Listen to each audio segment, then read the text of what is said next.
Emily and John had been married for 18 years, building a life together in the suburbs of Chicago. Emily, a dedicated lawyer, often found herself immersed in her work, leaving John to manage their household and their two teenagers, 17-year-old Sarah and 15-year-old Michael. John owned a small marketing firm, where his secretary, Lisa, had recently become an integral part of his daily life.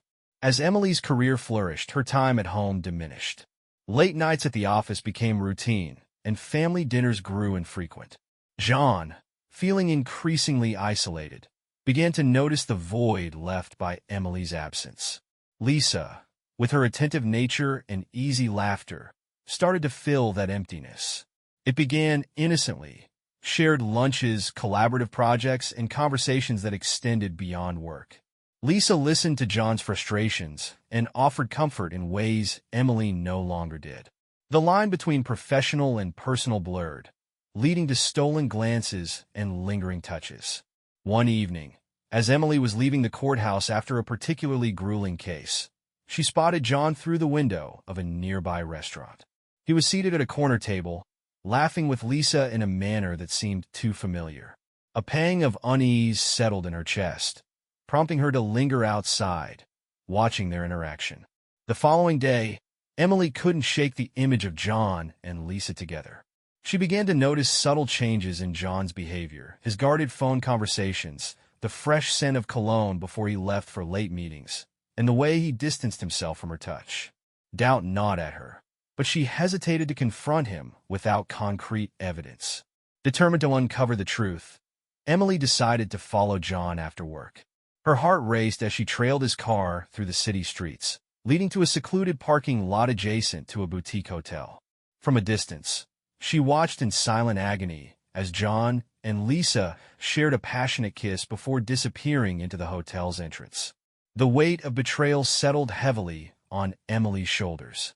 She returned home, her mind a whirlwind of emotions: anger, sadness, and a profound sense of loss. The foundation of her marriage had been shaken, and she was left grappling with the reality of John's infidelity. In the days that followed, Emily maintained her composure, concealing her discovery from John and their children. She observed him closely, noting the deceit woven into his daily routine. Her legal mind sought a strategy, while her heart yearned for answers. The path ahead was uncertain, but one thing was clear: the life she once knew had irrevocably changed. After the painful discovery, Emily knew she couldn't rush into an emotional confrontation with John. Her years as a lawyer had taught her the importance of patience and strategy. She decided to act as though everything was normal while she quietly gathered more evidence of John's affair. At home, she smiled at the dinner table, asked about Sarah's school project and Michael's soccer practice, and even kissed John goodnight as if nothing was amiss. But beneath the calm facade, her mind was working overtime. She recalled her recent wedding anniversary, when John seemed unusually distracted. His gift, a generic bouquet of roses, felt like an afterthought, and he had spent much of the evening on his phone. At the time, she had brushed it off as work stress. Now, she replayed every moment with a new lens of suspicion. The next morning, Emily decided to check John's phone while he was in the shower. Her heart pounded as she unlocked it, using the password she had memorized long ago. His messages revealed nothing incriminating, but when she opened his emails, she found a receipt for a dinner reservation at an upscale restaurant. The date matched the evening she had seen him with Lisa. Emily's hands trembled as she snapped a photo of the email with her own phone. This was the first solid piece of evidence, but she knew it wouldn't be enough if she decided to confront him, or worse, if she needed it in court. For now, Emily resolved to follow John again. She had to see for herself how deep his betrayal ran. And, most importantly, she needed time to decide her next move. What she hadn't anticipated, though, was how this newfound knowledge would eat away at her. At work, she struggled to focus on her cases. At home, every glance at John felt like a stab in the chest. Still, Emily stayed composed, carefully plotting her steps while the weight of his infidelity loomed over her like a dark cloud. Little did she know, the next time she followed John, she would uncover far more than she bargained for. A week after her initial discovery, Emily found herself parked discreetly near John's office. She had planned her schedule carefully to leave work early and ensure she could follow him without arousing suspicion. As the clock struck 6 p.m., John exited the building with Lisa by his side. Emily's breath caught as she watched them laugh and lean into each other, their chemistry undeniable. John opened the car door for Lisa, an old-world chivalry he had long since stopped extending to Emily. The drive was uneventful at first, leading them to a trendy bar downtown. Emily parked a safe distance away and slipped into the shadows, pretending to check her phone while keeping her eyes locked on their movements. Inside the bar, John and Lisa found a quiet booth. Emily debated whether to enter, but decided against it. She couldn't risk being seen. Instead, she waited outside, pacing the sidewalk and watching the seconds tick by on her watch. After an hour, they emerged, their intimacy more pronounced. Lisa clung to John's arm as they walked to his car, and before getting in, they shared a kiss.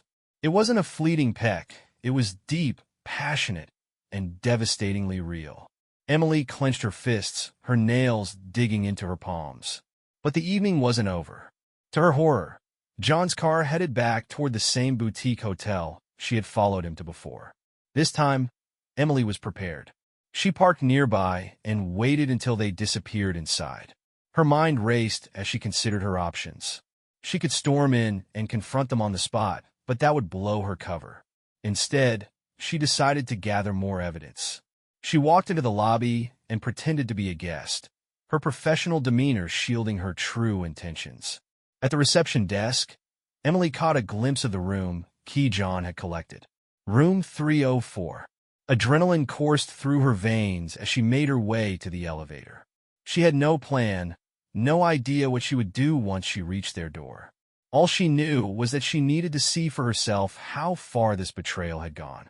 When she reached the third floor, Emily froze. From down the hall, she could hear muffled laughter coming from behind the door of room 304. Her stomach churned. She wanted to scream, to burst through the door and demand answers. But instead, she took a deep breath and leaned against the wall, her mind spinning with questions. For now, she would retreat, but she vowed to return stronger and more prepared. The game was just beginning, and Emily wasn't about to lose. Emily drove home that night in silence, the laughter from room 304 echoing in her mind. The betrayal she had witnessed was undeniable, but she knew she couldn't act impulsively. Every move she made from this point forward needed to be calculated. Sitting alone in her living room, Emily began to sketch out a plan. As a lawyer, she had always prided herself on her ability to remain composed under pressure. This situation, however personal, would be no different. Her first step was to gather irrefutable evidence of John's infidelity. The email receipt and her own observations were compelling, but she needed more. If this affair went public, she wanted to ensure that she controlled the narrative, especially for the sake of Sarah and Michael. The next morning, Emily reached out to a private investigator. She provided him with details about John's routine, Lisa's name, and even the license plate of her car. The investigator, a gruff but efficient man named Paul, assured her that he would provide the evidence she needed within a week. In the meantime, Emily focused on maintaining her facade of normalcy. At breakfast, she listened to Michael recount his latest soccer match and offered Sarah advice on her college application essay. John, oblivious to Emily's knowledge, seemed cheerful, even affectionate. He kissed her on the cheek as he left for work, the gesture hollow in its familiarity. Emily forced a smile, her heart breaking with every passing second. By the end of the week, Paul delivered. The envelope he handed her contained photographs of John and Lisa, holding hands at a park, kissing in the car, and entering the hotel together. Each image was a dagger to Emily's heart, but she didn't flinch. She thanked Paul, paid him in cash, and locked the envelope in her desk drawer. The evidence was hers now, and it gave her the power she needed to confront John when the time was right. But Emily wasn't ready for confrontation just yet. She needed to understand why this had happened, to piece together the cracks in her marriage, and decide what her next move should be. For the moment, Emily resolved to watch and wait. She had all the cards now, and when the time came, she would play them on her terms. In the days that followed, Emily couldn't stop replaying the events in her mind. Each detail felt like a piece of a puzzle she hadn't realized was incomplete. The photos Paul had taken, the laughter she'd overheard, and the kiss outside the hotel all pointed to one undeniable truth. Her marriage was a lie. She found herself analyzing every interaction with John over the past few months. Had she missed the signs? The late nights he claimed were meetings, the new clothes he had bought for work, and his recent fitness kick all seemed glaringly obvious now. Emily also began to think about her own role in the breakdown of their relationship. She had poured so much of herself into her career, striving to build a reputation as one of the city's best lawyers. Long hours at the office and high-profile cases had left her drained, and she knew she had neglected John and the kids in the process. But was that enough of an excuse? She couldn't shake the bitterness that came with the thought. Marriage was about partnership, about communicating and working through struggles, not sneaking around with someone else. As she mulled over her options, Emily became hyper-aware of her children. Sarah, sharp and perceptive, had recently asked if everything was okay between her parents. Emily had brushed it off, blaming her busy schedule, but she wondered if Sarah had noticed something off about John. Michael, on the other hand, seemed oblivious. He was caught up in his world of sports and video games, blissfully unaware of the storm brewing in their family. Emily couldn't decide whether to shield them from the truth or prepare them for the inevitable fallout. The thought of her children losing their image of a perfect family broke her heart. That evening, as she sat at the dinner table, Emily found herself watching John more closely than ever. He was animated as he told a story about his day at work, laughing at his own jokes, while Sarah rolled her eyes and Michael chuckled between bites. For a moment, it felt like old times, a family together, sharing a meal. But Emily knew better. Beneath the surface, their marriage was hanging by a thread, and she was the only one who could decide how it would unravel. Her mind drifted to the evidence locked away in her desk drawer. The photos, the receipts, the undeniable proof of his betrayal. She had the power to expose John, but the question remained. Was she ready to destroy their family to rebuild her life? For now, she would wait, but not for long. The cracks in their foundation were growing, and Emily knew that sooner or later, everything would come tumbling down. The following weekend, Emily decided it was time to test the waters. She wasn't ready for a full confrontation, but she wanted to see how John would react to subtle probing. If he was hiding something, and she knew he might slip up. It was Saturday morning, and the family was gathered in the kitchen. Sarah was scrolling through her phone, and Michael was halfway through a stack of pancakes. Emily sipped her coffee, watching John as he skimmed the morning paper. "John," she said casually, "you've been working so hard lately. Maybe we should plan a weekend getaway, just the two of us." John looked up, startled, and then quickly masked it with a smile. "That sounds nice, but things are crazy at the office right now. I don't think I could take time off." Emily nodded, her expression neutral. "I understand. Lisa must be keeping you busy too. You two seem to spend a lot of time together." There was a flicker of something in his eyes. Guilt? Fear? He quickly recovered, laughing lightly. "Lisa, she's just a great secretary. She keeps everything running smoothly, that's all." Sarah glanced up from her phone, her brow furrowing slightly. "Who's Lisa?" "No one important," John said quickly, brushing off the question. Emily's stomach churned at how easily he dismissed her concerns. But she wasn't ready to push further, not in front of the kids. She forced a smile and changed the subject, asking Michael about his upcoming soccer game. The rest of the day passed uneventfully, but Emily couldn't shake the tension in the air. John was hiding something, and now she knew he was aware of her suspicion. That evening, after the kids had gone to bed, Emily decided to confront him more directly. She found John in the living room, flipping through channels on the TV. "Can we talk?" she asked, her voice calm but firm. John looked up, surprised. "Sure, what's on your mind?" Emily sat down across from him, meeting his gaze. "Do you still love me, John?" The question caught him off guard, and he hesitated before answering. "Of course I do, Emily. Why would you even ask that?" "Because I feel like you've been distant," she said, choosing her words carefully. "I want us to be honest with each other, John. If there's something wrong, I need to know." John shifted uncomfortably. Emily, there's nothing wrong. I've just been stressed with work. That's all. She studied his face, searching for cracks in his facade. He was good. Too good. But she knew the truth, and now she was certain he was lying to her face. Okay, she said finally, standing up. I just needed to hear it from you. As she walked away, Emily felt a surge of anger and determination. If John thought he could lie his way out of this, he was sorely mistaken. The confrontation had begun, and Emily was ready for the next move. The days following Emily's subtle confrontation were marked by an eerie calm.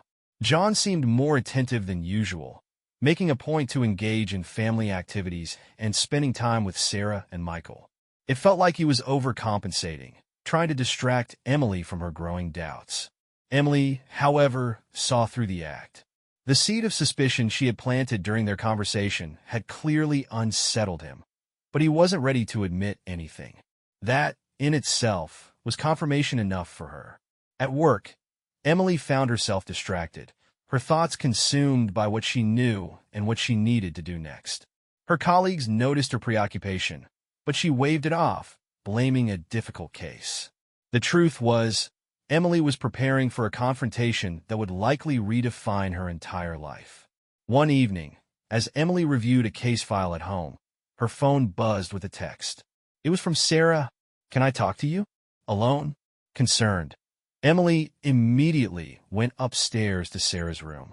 She found her daughter sitting cross-legged on her bed, her face pale and troubled. What's wrong, sweetheart? Emily asked, sitting beside her.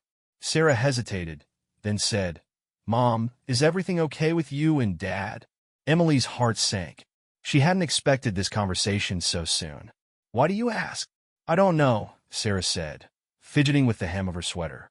It's just he's been acting weird, and I heard you guys talking the other night. It sounded serious. Emily took a deep breath. Your dad and I are going through some things, but I promise you we'll figure it out. Whatever happens, it won't change how much we love you and Michael. Sarah looked at her mother, tears brimming in her eyes. Is it bad, Mom? Like, are you guys splitting up? Emily pulled Sarah into a hug, her own emotions threatening to spill over. I don't know yet, sweetheart, but no matter what, we're still a family. That will never change. After Sarah had calmed down and fallen asleep, Emily retreated to her own room, her mind racing. The kids were starting to sense the tension, and it wouldn't be long before Michael picked up on it too. She needed to act before the situation spiraled out of control. That night, Emily lay awake, formulating her next move. She wasn't ready to involve the children directly, but she also couldn't keep the facade going forever. It was time to force John's hand, and she knew just how to do it. The storm was coming, and Emily was ready to weather it. The following morning, Emily felt a sense of resolve. If John wasn't going to admit his affair willingly, she would have to create a situation where he had no choice but to confront the truth. Over breakfast, she acted as though nothing was amiss. Sarah was still quiet, clearly processing their conversation from the night before, while Michael was his usual cheerful self. John, oblivious, was reading the paper, occasionally chiming in with lighthearted comments. After the kids left for school, Emily decided to set her plan into motion. She waited until John had gone to work, then called in sick to her office. Her first stop was the boutique hotel. Standing at the reception desk, she smiled politely at the clerk. Hi, I was hoping you could help me. I believe my husband left something here recently, and I'm not sure which room he was in. Could you check the records for John Miller? The clerk hesitated, glancing around nervously. I'm sorry, ma'am, but we can't share that information. Emily leaned in, her lawyerly confidence taking over. I understand, but I'm trying to recover something valuable to our family. I just need confirmation of the room number. Nothing else. After a moment, the clerk relented, pulling up the records. Room 304, he said quietly. Emily thanked him and left, her mind spinning. She now had the confirmation she needed to tie John to the hotel. But she wasn't done yet. Her next stop was a local florist. She purchased a bouquet of bright red roses and a small card. On the card she wrote, John, thank you for everything. You make me feel so special. I can't wait until our next meeting. Love, Lisa. Emily drove to John's office and waited in the parking lot. When she was sure he was inside, She left the flowers and card on the passenger seat of his car. It was a bold move, but she needed to rattle him, to make him realize that someone knew. That evening, Emily waited for John to come home. When he walked through the door, his expression was tense. She could tell the flowers had done their job. "Long day?" she asked casually, handing him a glass of wine. John hesitated, his eyes searching hers. "Yeah, it was busy. You know how it is." Emily nodded, her smile tight. "Of course. You work so hard." As they sat down to dinner, Emily couldn't help but feel a small spark of satisfaction. The trap had been set, and it was only a matter of time before John made his next move. She just hoped she was ready for what came next. John's behavior shifted almost immediately after the roses. That evening, his usual charm seemed forced, his laughter hollow. Emily watched him closely, noting how his eyes darted away every time she looked at him. He was on edge, and she knew it. The next morning, Emily kept her usual routine, even packing John's lunch with a cheerful smile. But as soon as he left, she returned to her desk drawer and retrieved the photos Paul had taken. She spent a few moments flipping through them, steeling herself for what was to come. At midday, her phone buzzed. It was a text from John. "We need to talk tonight. Are you free after the kids go to bed?" Emily stared at the message, her heart pounding. It was happening. She typed a quick response. "Of course. Let me know what's on your mind." The rest of the day crawled by as Emily rehearsed potential scenarios in her head. Would he admit everything? Deny it? Try to manipulate her? She knew she couldn't predict his exact response, but she felt prepared to hold her ground. That evening, after Sarah and Michael were asleep, Emily found John in the living room. He was pacing, his hands stuffed into his pockets. When he saw her, he froze, then gestured for her to sit. "Emily," he began, his voice unsteady. I've been thinking a lot about us lately." "Have you?" she said, keeping her tone neutral. "What about us?" John rubbed the back of his neck, avoiding her gaze. "Things have been different, you know. You're always so busy with work, and I feel like we've drifted apart." There was the classic deflection. Emily kept her expression calm. "Go on." He hesitated, then added, I've been feeling really lonely, and I know I haven't been perfect either. I guess what I'm trying to say is, I think we need to work on our marriage." Emily stared at him, incredulous. He was trying to frame this as a mutual problem without acknowledging his affair. She almost laughed at the audacity, but caught herself. "That's interesting, John," she said slowly. "Because from where I'm sitting, it seems like you've been working on something else entirely." John's face drained of color. "What are you talking about?" Emily reached into her pocket and pulled out a single photograph, one of him and Lisa kissing in the parking lot. She placed it on the coffee table between them, her hand steady. "I think you know exactly what I'm talking about," she said, her voice cold.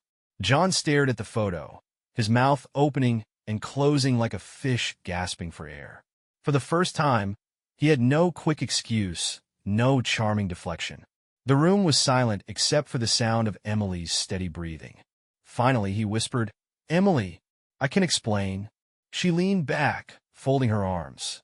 "Oh, I'm sure you can. But I suggest you think very carefully about your next words, John, because this is your one chance to tell me the truth." The confrontation had begun in earnest, and Emily was determined to get answers, no matter how painful they might be. John sat frozen for a moment, staring at the incriminating photograph on the table.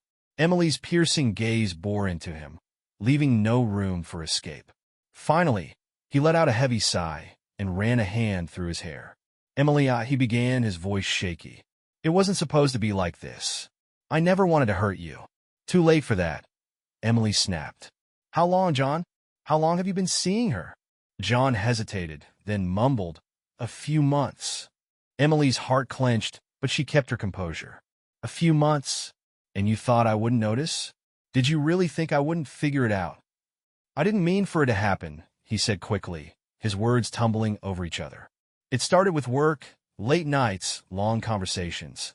Lisa listened to me, Emily. She made me feel important." Emily scoffed, her anger rising. "Important? Is that what you're calling it now? Sneaking around, lying to me, betraying our family? That's your definition of feeling important?" John looked down, shame coloring his features. I know I messed up, but things between us haven't been right for a long time. You're always so busy with work, and I felt invisible. Emily clenched her fists, her nails digging into her palms. Invisible? You think I work so hard because I don't care about this family? Everything I've done, every late night, every missed dinner, it's been for us. For you. And this is how you repay me? John's shoulders slumped. I know. I know I've failed you, Emily. I didn't know how to talk to you anymore. Talk to me? Emily's voice cracked, and she felt tears welling up despite her resolve. You didn't even try, John. You went straight to her. You didn't just betray me. You betrayed Sarah and Michael, too. Do you even realize what you've done to this family? John's face crumpled. I never wanted to hurt the kids. I swear, Emily. I love them. Then maybe you should have thought about that before sneaking around with Lisa, Emily said coldly. Do you love her, John? Is that what this is about? John's head shot up. No, it's not like that. It was never about love.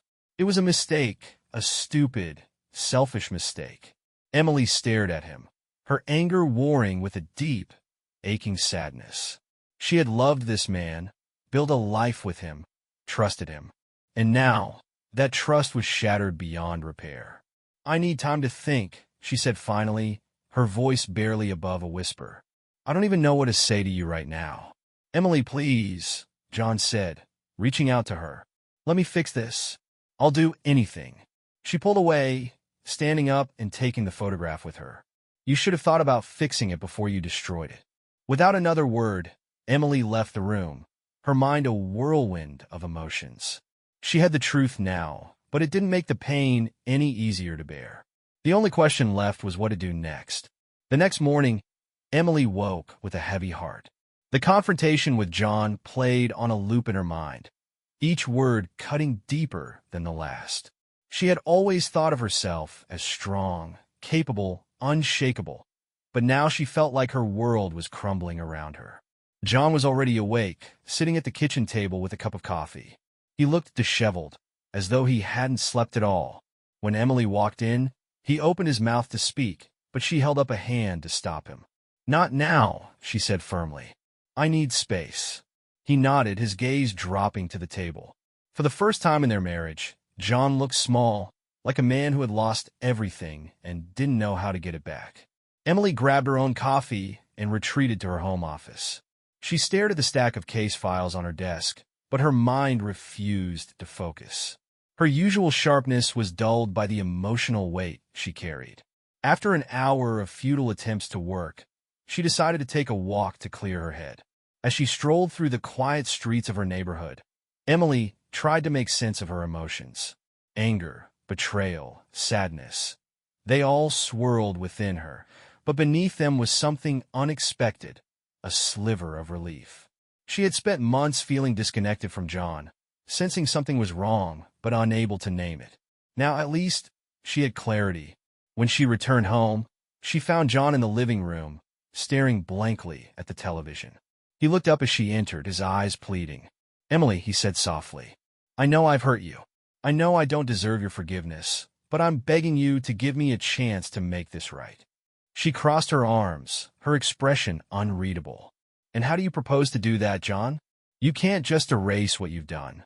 I'll go to therapy. I'll quit my job if I have to. I'll do whatever it takes to prove to you that I'm committed to this marriage, he said earnestly. Emily studied him, trying to gauge whether his words were genuine or just another attempt to smooth things over. It's not that simple, John. This isn't just about you. It's about me, and it's about the kids. I have to think about what's best for all of us. He nodded slowly. I understand. Just please don't give up on us. Not yet. Emily sighed, the weight of the decision pressing down on her. I'm not making any promises. I need time to figure out what I want.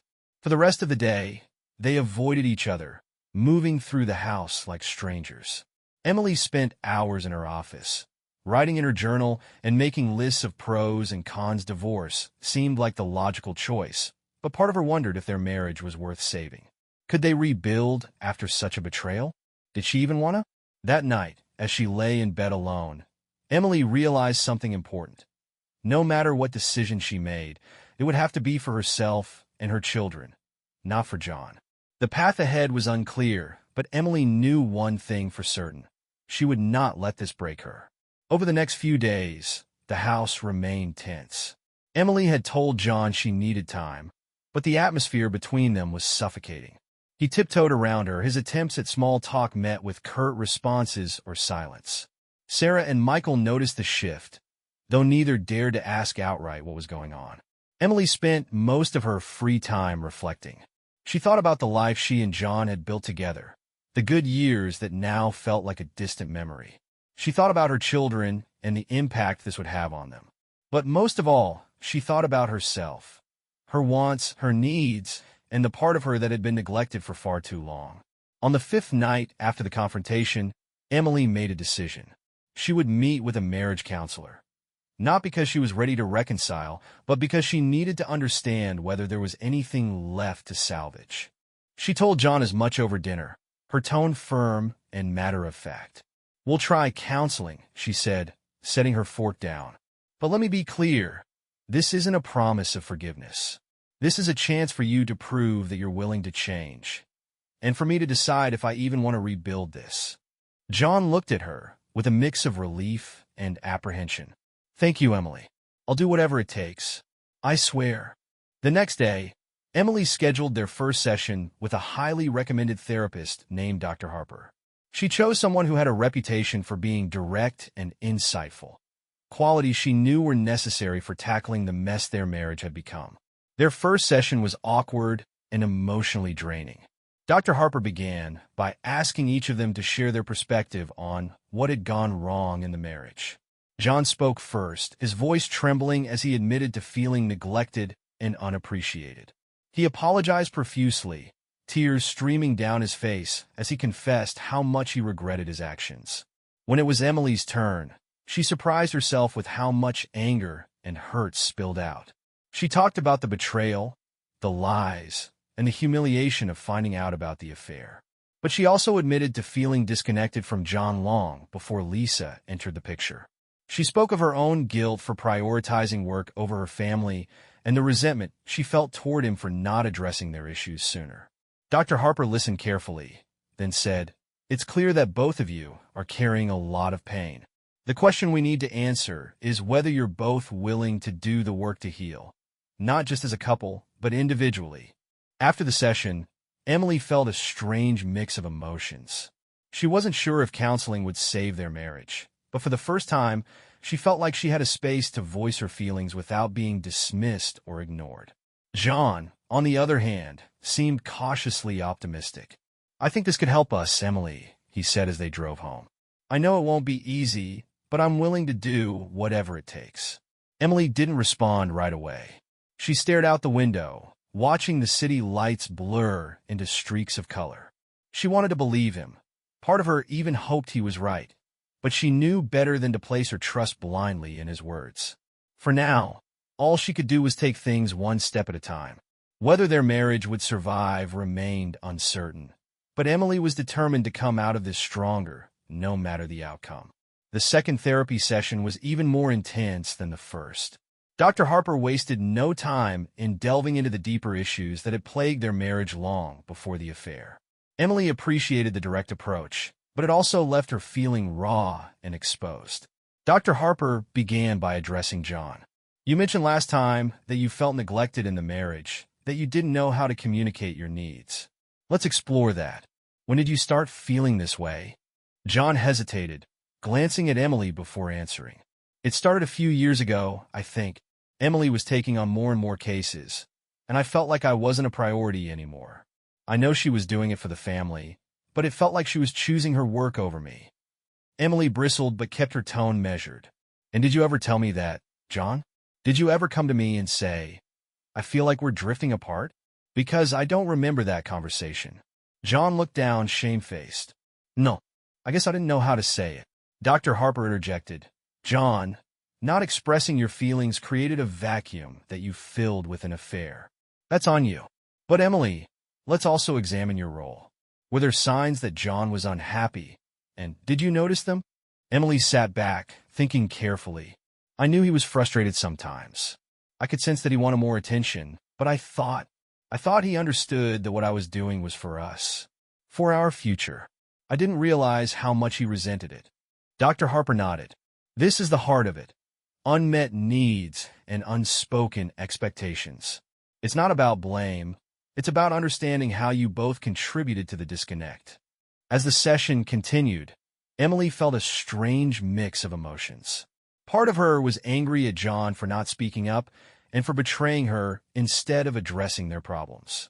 But another part of her, one she hadn't fully acknowledged, felt guilty for assuming that he would always wait, always understand, no matter how much she focused on her career. Toward the end of the session, Dr. Harper brought up a crucial point. Emily, you've been deeply hurt by this betrayal, and you're justified in feeling that way. But what do you need to see from John to even consider rebuilding trust? Emily took a deep breath. I need transparency. No more secrets. I need him to take responsibility, not just for the affair, but for the choices that led to it. And I need time to process, to heal, and to figure out if this marriage is something I even want to fight for. John nodded, his voice quiet. I'll do whatever it takes, Emily. I just want a chance to prove that I can be better. For you, for the kids, for us. When the session ended, Emily left feeling emotionally drained, but slightly more hopeful. Therapy hadn't solved their problems overnight, but it had opened a door to understanding, a door she hadn't been sure she wanted to open. As they drove home in silence, Emily realized that while she wasn't ready to forgive John, she was starting to see the bigger picture. Their marriage had been broken long before Lisa entered the scene, and if they were going to fix it, they both had to confront the truths they had been avoiding for years. For the first time in a long time, Emily felt a glimmer of possibility. It wasn't hope, not yet, but it was something. The weeks that followed were a mixture of tentative steps forward and moments of raw vulnerability. Therapy sessions became a weekly ritual, each one peeling back more layers of their fractured marriage. Emily remained cautious, unwilling to let her guard down entirely, but she couldn't deny that John seemed sincere in his efforts to repair the damage.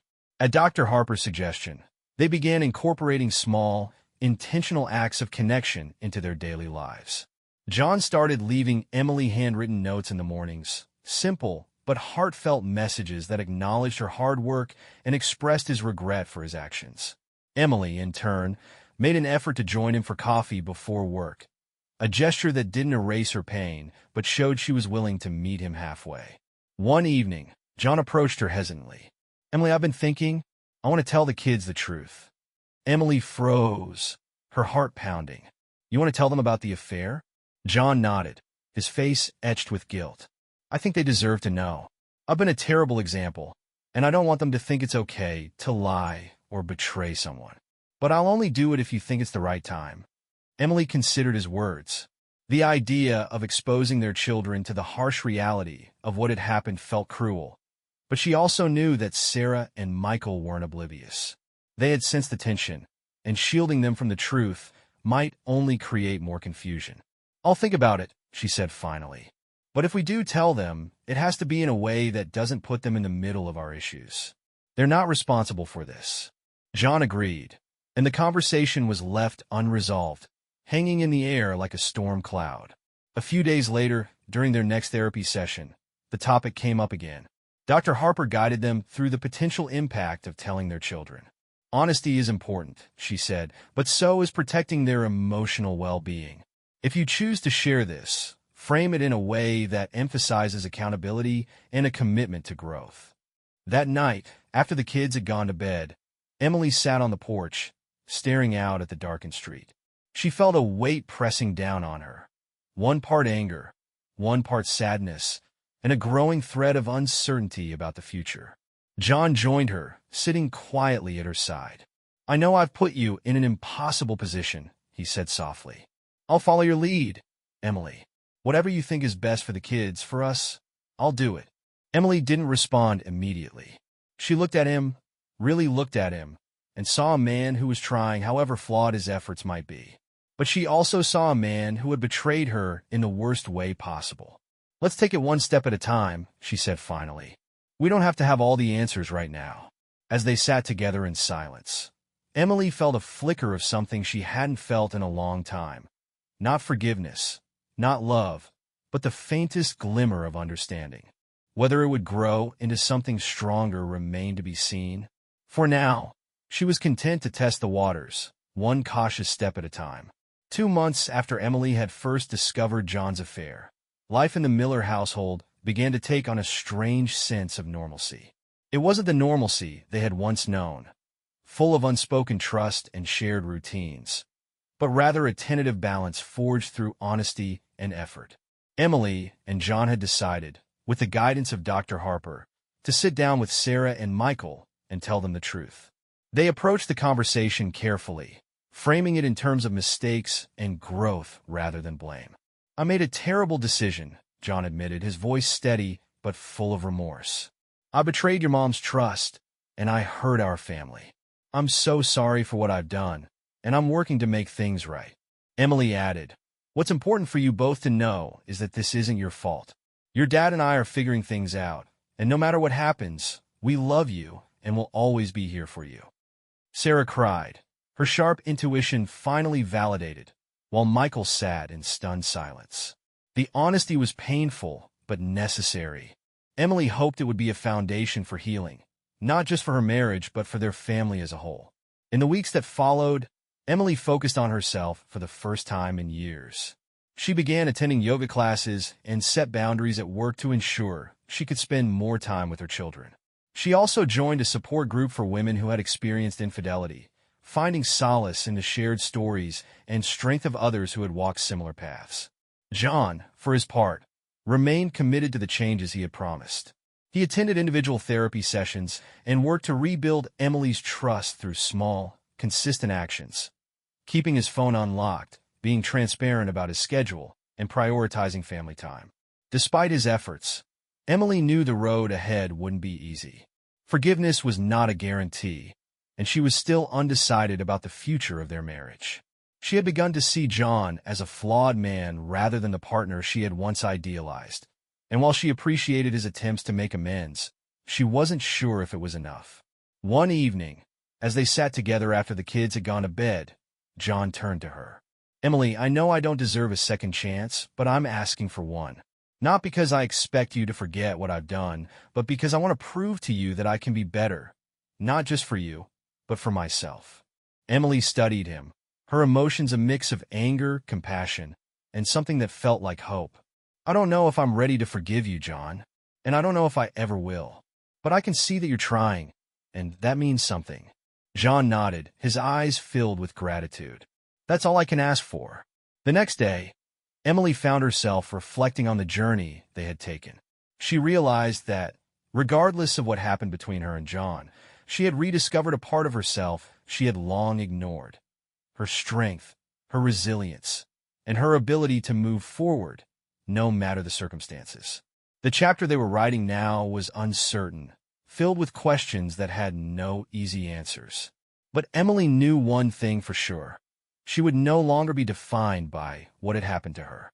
Whether she chose to rebuild her marriage or walk away, she would do so on her own terms, with her head held high. As she closed her journal that night, Emily wrote one final line. "This isn't the end. It's a beginning, a new chapter I'll write for myself."